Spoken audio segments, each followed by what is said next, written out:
স্বাগতম applied agro চ্যানেলে। আমরা আজকে গোলাপের টাসক মত লার্ভা সম্পর্কে কথা বলবো।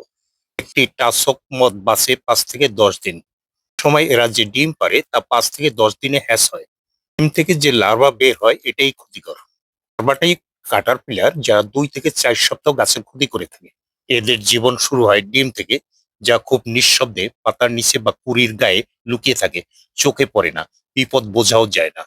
অনেক সময় বাগান থেকে গোলাপ কেটে আনার সাথে পাপড়ির নিচে এরা চলে আসে। সকালবেলা অবাক হয়ে দেখবেন গোলাপের পাপড়ির উপর একটি লোমশ শুঁয়োপোকা যেন ট্রেনের মতো ছুটে বেড়াচ্ছে। এখন প্রশ্ন হলো, কি করবেন? প্রথম কথা, ভয় পাবেন না। এই শুঁয়োপোকা নিয়ন্ত্রণযোগ্য।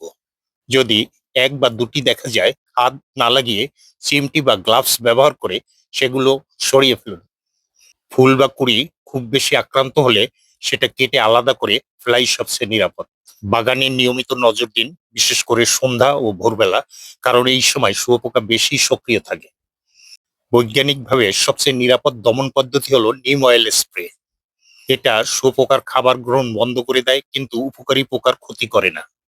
আর যদি আক্রমণ বেশি হয় তাহলে বিটি, বেসিলাস থুরেনজেনেসিস ব্যবহার করা যায়।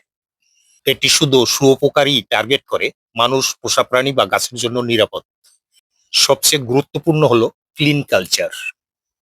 মরা পাতা, পুরনো কুড়ি, শুকনো ডাল গাছের নিচে জমে থাকতে দেবেন না, কারণ সেখানেই এই পোকাগুলো পরবর্তী প্রজন্ম তৈরি করে। বিজ্ঞান আমাদের শেখায় পোকা পুরোপুরি দূর করা নয়, বরং সময় মতো বুঝে নিয়ন্ত্রণ করা হলো সফল বাগান চর্চা। ধন্যবাদ।